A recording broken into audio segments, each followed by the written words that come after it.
संजीवनी एक ऐसा शो जिससे आपके हेल्थ की चिंता है, जिसका सिर्फ एक ही मकसद है, आप हेल्दी रहें, फिट रहें। इसी तमन्ना के साथ हम पूरे हफ्ते लेकर आते हैं हेल्थ का खास शो संजीवनी, ताकि स्वस्थ रहें आप। नमस्कार, मैं हूं आपके साथ ज्योत्सना बेदी और मेरे साथ हैं विश्व प्रसिद्ध आयुर्वेदाचार्य डॉक्टर प्रताप चौहान। डॉक्टर साहब, बहुत स्वागत है आपका। शुक्रिया जी। सांस तेज चलना, गहरी सांस ना ले पाना, सांस लेने में परेशानी होना, ये कुछ ऐसी बातें हैं जिनका सामना कभी कभार सबको करना पड़ता है। लेकिन लंबे समय तक अगर ये चीजें ऐसे ही जारी रहती हैं तो ये आपके लिए ठीक नहीं है, आपके शरीर के लिए ठीक नहीं है। ऐसे में आपके लिए जानना जरूरी हो जाता है कि आखिर ऐसा हो क्यों रहा है और ये किन रोगों का संकेत है। इसके साथ ही संजीवनी टिप्स में हम जानेंगे पायरिया से दांतों को आप कैसे बचा सकते हैं। लेकिन आइए उससे पहले हम जान लेते हैं सांस लेने में तकलीफ आखिर क्यों होती है। सांस लेने में होती है दिक्कत, सीने में होता है दर्द, बनी रहती है सुस्ती, लगातार आती है खांसी, तो हो जाइए अलर्ट। आयुर्वेदिक उपाय देंगे राहत की सांस। तो चलिए डॉक्टर साहब के साथ हम चर्चा की शुरुआत कर लेते हैं। डॉक्टर साहब, सर्दियों के मौसम में बहुत सी तकलीफें हैं, बहुत सी परेशानियां हैं, बहुत सी बीमारियां हैं जो हमें परेशान करती हैं जी। उसमें से एक सांस लेने की तकलीफ जो है वो मैक्सिमम लोगों को होती है। तो कठिनाई आखिर होती क्यों है सांस लेने में, सबसे पहले यही बताइए। देखिए, ठंड का मौसम है तो सबसे पहले तो जिन लोगों को सांस लेने में तकलीफ होती है तो उसका मूल कारण हम मानते हैं कि उन लोगों की इम्यूनिटी थोड़ी कमजोर है। दूसरा, डेफिनेटली ड्राइनेस होता है, बाहरी वातावरण में ड्राइनेस होगा, नमी कम होगी, ह्यूमिडिटी कम होगी तो भी सांस थोड़ा सा तकलीफ के साथ आएगा। खास तौर से ऐसे पेशेंट जो ऑलरेडी अस्थमा के पेशेंट हैं या जो किसी प्रकार के जो फेफड़ों की बीमारी से पीड़ित हैं, उनके लिए विशेष रूप से ये प्रॉब्लम और ज्यादा बढ़ जाती है। और डेफिनेटली इसके अतिरिक्त पॉल्यूशन जो है वो एक बहुत बड़ा कारण है। आज के युग में हम देखें तो सर्दी के टाइम में खास तौर से आपको दिखता है कि स्मॉग पूरे चारों तरफ छाया रहता है, वातावरण में रहता है। या फिर कुछ ऐसे लोग हैं जो विशेष तौर पर ऐसे किसी इंडस्ट्री में काम करते हैं जैसे केमिकल्स का एक्सपोजर बहुत ज्यादा उनको हो, तो ऐसे लोगों को आमतौर पर ज्यादा श्वास की तकलीफ होती है, सांस खिंच के आता है। कभी कभार ये भी देखने को मिलता है कि जिन लोगों का हार्ट थोड़ा वीक होता है तो वो क्योंकि ब्लड की पंपिंग प्रॉपरली नहीं हो पाती है उसके कारण भी सांस खिंच करके आ सकता है। लेकिन वो तो किसी भी मौसम में उनको होगा। ठंड की वजह से जब हम बात कर रहे हैं तो ठंड के कारण मुख्य रूप से यही होते हैं कि सर्दी के मौसम में नमी कम होना, ड्राइनेस बढ़ना और इम्यूनिटी किसी आदमी की अगर कमजोर है उसके कारण उसको सांस खिंच कर आएगा। बिल्कुल, अगर छोटी छोटी तकलीफें हमें हो भी रही हैं डॉक्टर साहब तो हमें तुरंत डॉक्टर से कंसल्ट करने की जरूरत है, बजाय इसके हम अपनी छोटी छोटी दिक्कतों को नजरअंदाज करें। अच्छा, सांस की परेशानी हमें हो रही है डॉक्टर साहब, ये कौन कौन सी बीमारियों का संकेत है? बीमारियां इससे जो होंगी हमें आमतौर पर, या कौन कौन सी बीमारियों के साथ हमारा कनेक्शन हो सकता है, तो अगर जैसे कि जिसको नज़ला, जुकाम, खांसी, बलगम ऐसी बीमारी हो सकती है, इसके कारण सांस की तकलीफ जुड़ी रहेगी।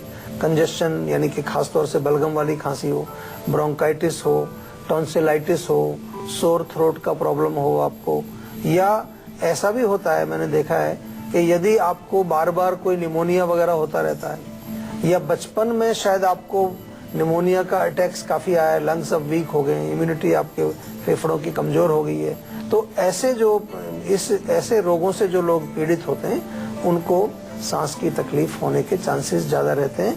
उसके साथ साथ कुछ ऐसे लोग होते हैं जिनका पेट खराब होता है, ऐसे भी मैंने देखे हैं पेशेंट काफी, जिनको के अजीर्ण होता है, इंडाइजेशन होता है और उसके कारण से आम बनता है उनके पेट में, म्यूकस बनता है, बलगम बनता है, ऐसा समझ लीजिए। तो वो भी कभी कभार नाक में, गले में, फेफड़ों में जाकर के हमारे जो एयर पैसेज को ब्लॉक करके और फिर सांस उसमें थोड़ा सा तकलीफ के साथ आता है, सांस आने में प्रॉब्लम होती है। तो ये बीमारियां हैं जो श्वास के साथ जुड़ी हुई हैं। अच्छा डॉक्टर साहब, ये बताइए ऐसे कौन कौन से लक्षण हैं, सिम्टम्स हैं जिससे हम पता लगा सकें कि किसी को या खुद अपने को सांस की तकलीफ जी।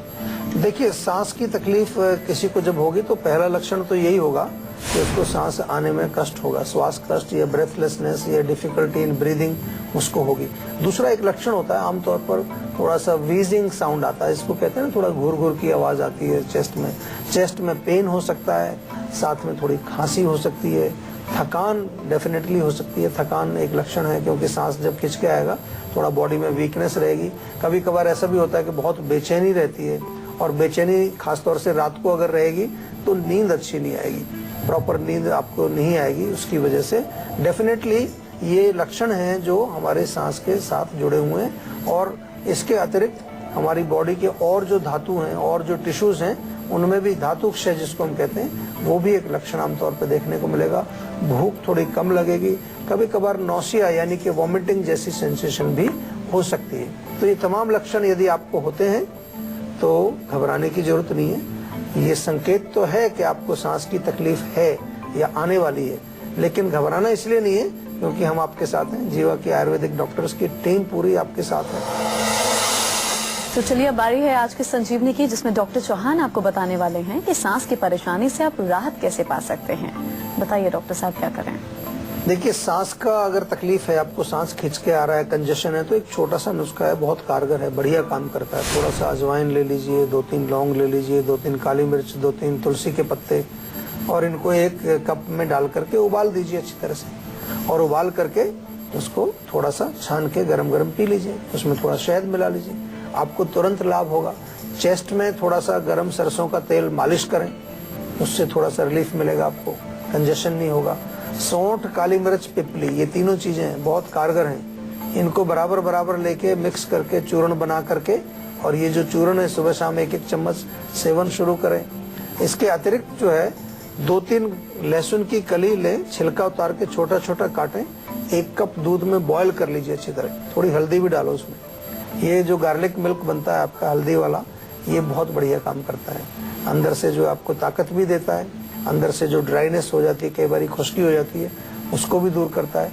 सहजन जो होता है, सहजन की फली होती है, उसके जो आप सब्जी बनाते हैं, उसके पत्ते यदि मिल जाएं, उसके पत्तों का काढ़ा बना करके भी पिया जाता है। और स्टीम करने से भी फायदा मिलता है। कई बार आपने देखा होगा बहुत ज्यादा कंजेशन जब हो तो थोड़ा सा पानी गर्म करके आप भाप लें, तो उससे भी थोड़ा टेम्परेरी रिलीफ मिलता है। और डेफिनेटली श्वास रोग हो या फेफड़ों का कोई रोग हो, रेस्पिरेटरी सिस्टम का, तो जीवा च्यवनप्राश तो आज ही मंगा लीजिए आप। बहुत बढ़िया एक टॉनिक है आपके रेस्पिरेटरी सिस्टम के लिए। रोज सुबह शाम दोनों टाइम उसको सेवन करिए। अच्छा डॉक्टर साहब, सर्दी में तो खैर सांस की परेशानी बहुत आम बात है, कैसे इससे हम बचाव कर सकते हैं इस परेशानी से? देखिए, बचाव करने के लिए सबसे पहले तो जो मौसम है उसके अनुसार आपको अपना खान पान, अपना लाइफस्टाइल, कपड़े गर्म पहनने, गर्म पानी, मैं बार बार कहता हूँ आपको, गर्म पानी आप पीना शुरू करिए, आपको बहुत फायदा होगा। सर्दियों में तो खास तौर से गर्म पानी ही पीना चाहिए आपको। तो ये चीजें जो है छोटी छोटी करें।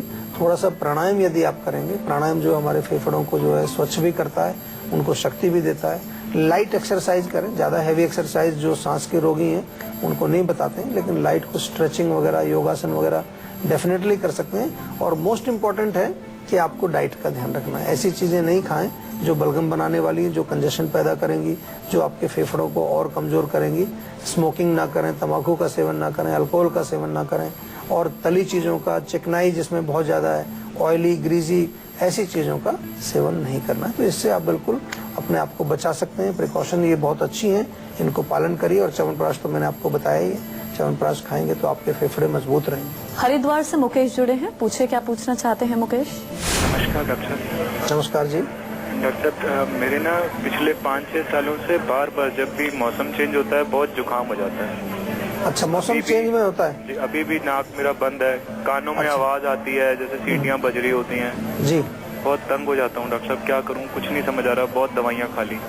नहीं, देखिए, दवाइयाँ तो खा लेते हो आप सभी, लेकिन मैं आपको एक ही चीज कहता हूँ, पहले ये जानने की कोशिश करो कि क्यों होती है प्रॉब्लम। चेंज ऑफ सीजन में आपने कहा कि हर बारी चेंज ऑफ सीजन में होता है, तो सीधा सा संकेत मिल रहा है। हमने कितनी बार इस टॉपिक पर भी बात की है, चेंज ऑफ सीजन पर, कि चेंज ऑफ सीजन में हमारी बॉडी जो है एक सीजन से दूसरे सीजन में ट्रांजिशनल पीरियड में है।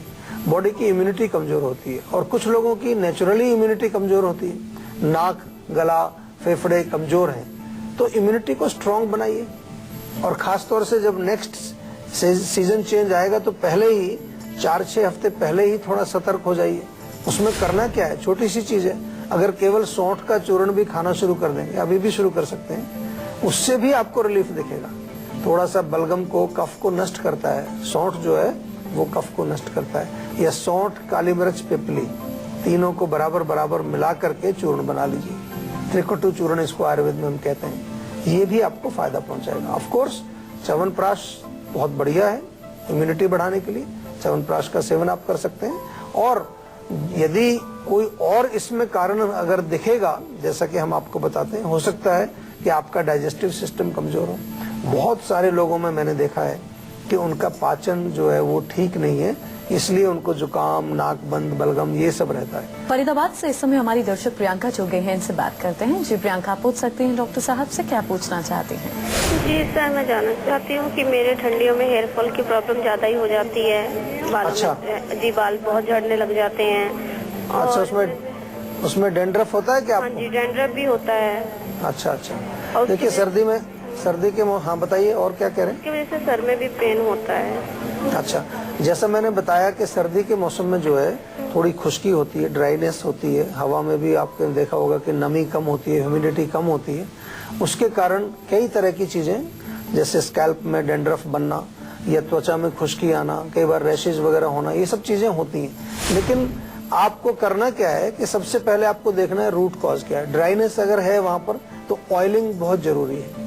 और अगर आपको कोई इन्फेक्शन वहां नजर आता है, इसी प्रकार का वहां पर जो है कुछ पपड़ी जम गई है या खारिश खुजली हो गई है, तो दोनों चीजों के लिए एक मिक्सचर बहुत बढ़िया है। नींबू का रस लीजिए और उसको नारियल के तेल में बराबर मात्रा में मिला लीजिए दोनों को, और ये जो मिक्सचर बन जाता है आपका, इससे थोड़ा सा जेंटल मसाज अच्छी तरह से अपने बालों के रूट्स में पूरी स्कैल्प के अंदर तेल लगाइए, जिससे कि वहां से डेंड्रफ भी नष्ट होगा आपका, प्लस जो है आपको कोई किसी प्रकार की वहां पर खुश्की भी नहीं रहेगी, क्योंकि ऑयल आप लगा रहे हैं। और जीवा में नीम का शैम्पू हमारा बहुत बढ़िया काम करता है, सर्दियों के लिए बहुत अच्छा है। खास तौर से जिन लोगों को रूसी डेंड्रफ की प्रॉब्लम है, they can use it normally every day भी यूज कर सकते हैं, सप्ताह में 2-3 बार उसको यूज कर सकते हैं, काफी इफेक्टिव है। और इसके अतिरिक्त जो है, जैसा हम बार बार आपको बताते हैं कि इंटरनल भी आपको थोड़ा ध्यान रखना चाहिए। बहुत ज्यादा ड्राई, क्रंची, क्रिस्पी, ठंडी चीजों का सेवन ना करें। और हमारी अगली दर्शक आयशा जुड़ी हैं पश्चिम बंगाल से, इनसे हम बात करते हैं। पूछ सकते हैं, आप क्या पूछना चाहती हैं? नमस्कार डॉक्टर। नमस्कार जी। हाँ जी, वो एक्चुअली मुझे चिकनगुनिया हुआ था, तो अभी तक ठीक नहीं हो रहा, तो उसमें जो पेन वगैरह अभी भी होता है कंटिन्यूअसली। अच्छा, देखिए जो पेन है चिकनगुनिया का, नॉर्मली होता क्या है कि फीवर उतर जाता है, लेकिन दर्द कई लोगों को 2-4 दिन, कुछ को 2-4 हफ्ते तक भी रहता है, कुछ को 2-4 महीने भी रहता है। ऐसा इस रोग का एक मैंने देखा है, इसका ट्रेंड इस तरह का है। तो जल्दी से जल्दी पेन को खत्म करने के लिए होता क्या है कि बुखार उतरा तो फिर हम उसको छोड़ देते हैं, दवाई हमें कुछ करनी नहीं है, हम सोचते हैं अब ठीक हो गए। लेकिन जो पेन है बॉडी में, या जो उसका जो बुखार के बाद कुछ टॉक्सिन्स हमारी बॉडी में रह गए हैं, उनको थोड़ा सा क्लीन अप करने की जरूरत है। उसके लिए हमारे यहाँ आयुर्वेद में बहुत अच्छी औषधियां हैं, वो आप जरूर हमारे यहाँ से फोन करके डॉक्टर से बात करके मंगाइए। लेकिन अभी जो घर पे क्या कर सकते हैं आप जो है 1 कप पानी में 2-3 लौंग डालिए, 2-3 काली मिर्च, 3-4 तुलसी के पत्ते, ये उबाल करके अच्छी तरह से, और ये पानी गरम गरम सुबह भी पीना है और शाम को भी पीना है। बहुत बढ़िया रिजल्ट मिलता है इससे, आपको पहले दिन से फर्क पड़ना शुरू हो जाएगा। थोड़ा सा तेल की मालिश भी करें जॉइंट्स में, जहाँ कहीं भी आपको पेन है, तिल का तेल, सरसों का तेल हल्का सा गर्म करके उसको जेंटल मसाज करिए, जिससे कि वहाँ किसी प्रकार की अकड़ाहट या स्टिफनेस होगी वो चली जाएगी। लुब्रिकेशन होगा तो वहाँ से थोड़ी सी ड्राइनेस भी चली जाएगी और दर्द में आपको काफी रिलीफ मिलेगा। लेकिन जैसा मैंने कहा कि इसके साथ साथ हमें ये जरूर याद रखना है कि कोई भी रोग जब हम, तो उसको हमें जड़ से ठीक करने के लिए कुछ ना कुछ आयुर्वेद में जरूर लेना चाहिए, क्योंकि आपने टेबलेट ली, बुखार उतर गया, लेकिन जो टॉक्सिन्स है बॉडी के वो अभी साफ नहीं हुआ। चंडीगढ़ से पीयूष जुड़े हैं। जी पीयूष जी, पूछिए क्या पूछना चाहते हैं? हाँ जी डॉक्टर साहब। जी नमस्कार। कैसे हैं सर? बहुत बढ़िया, आप कैसे हैं? बस एकदम बढ़िया सर। सर आपसे एक रिक्वेस्ट भी करनी थी और एक चीज पूछनी थी सर। रिक्वेस्ट पहले ये है कि सर मैं आपके क्लिनिक पे आया हूँ और सर बहुत रश था, तो आपसे मुलाकात नहीं हो पाई। तो अच्छा, मेरे को बड़ा अफसोस है सर इस बात का कि आपसे मुलाकात नहीं हो पाई, और मैं उम्मीद करूंगा सर जल्दी आपसे मुलाकात हो। चलो, मैं क्योंकि मैं फरीदाबाद में रहता हूँ, मैं क्लिनिक्स पर जाता नहीं, तो अभी आपकी बात तो हो ही रही है, बताइए क्या पूछना है? पूछना ये था कि मेरे को ना डॉक्टर ने पंचकर्मा के लिए बोला था जी, तो मेरे ना घुटनों में रेगुलर पेन वगैरह बना रहता है। अच्छा अच्छा। तो सर वो बताइए कि पंचकर्मा मतलब कैसे मुझे हेल्प करेगा इस चीज में? देखिए, पंचकर्म जो है वो आयुर्वेद की एक स्पेशलाइज्ड एक चिकित्सा प्रणाली है, एक स्पेशलाइज्ड ट्रीटमेंट्स हैं जिसमें हम आमतौर पर जो है जो बॉडी में जो रूट कॉजेज हैं उनको बॉडी से बाहर निकालते हैं। सिंपल भाषा में ये समझने वाली बात यह है कि एक तरह से elimination of toxins from the body, जो भी इंक्रीज्ड दोष हैं उस शरीर के अंदर या टॉक्सिन्स हैं उनको बाहर निकाल दिया जाता है। कई प्रकार की इसमें हम क्रियाएं यूज करते हैं। वमन है, विरेचन है, एनिमास देते हैं, बस्ती जिसको बोलते हैं, नस्य देते हैं, रक्त मोक्षण करते हैं। कई तरह की ये हमारी स्पेशलाइज्ड ट्रीटमेंट्स हैं आयुर्वेद में। तो इनके लिए आपको एक स्पेशल कंसल्टेशन चाहिए डॉक्टर के साथ, और जो इंडोर फैसिलिटी आमतौर पर ये होती है जहां पर आपको इंडोर रहना पड़ता है। कुछ ट्रीटमेंट्स आउटडोर रह करके भी आप करा सकते हैं, जिसमें आप घर से आएं, ट्रीटमेंट लेके वापस चले जाएं, ऐसा भी पॉसिबल है। लेकिन हम एडवाइज ये करते हैं कि अगर आप इंडोर रहेंगे जहां पर आपको इंडोर रहना पड़ता है, कुछ ट्रीटमेंट्स आउटडोर रह करके भी आप करा सकते हैं, जिसमें आप घर से आएं, ट्रीटमेंट लेके वापस चले जाएं, ऐसा भी पॉसिबल है। लेकिन हम एडवाइज ये करते हैं कि अगर आप इंडोर रहें तो उसमें फिर हम आपको डाइट, लाइफस्टाइल, उसके साथ कुछ और योगासन वगैरह भी हम आपको कराते हैं। तो उसके लिए आप हमारे यहाँ फोन करके और अच्छी तरह से जानकारी लें और हमारे सेंटर में आप आएँ फरीदाबाद में, तो हम जरूर डेफिनेटली आपको जो है आपका जो भी रोग है उसके अनुसार आपको पूरा एक प्लान बना करके आपकी चिकित्सा करेंगे। तो अगर आप लोग भी अपनी सेहत से जुड़ी समस्याओं का समाधान चाहते हैं तो आप हमारे नंबर 0129404004 पर कॉल कर अपना नंबर रजिस्टर करवा सकते हैं। उसके बाद डॉक्टर चौहान के पैनल के डॉक्टर आपको खुद फोन कर आपकी सेहत से जुड़ी समस्याओं को सुलझाएंगे। इसी के साथ यहाँ हम रुकेंगे एक ब्रेक के लिए। ब्रेक के बाद बारी है संजीवनी टिप्स की, जिसमें डॉक्टर साहब से हम जानेंगे पायरिया से दांतों को आप कैसे बचा सकते हैं। लौटेंगे एक ब्रेक के बाद। आप देखते रहिए संजीवनी।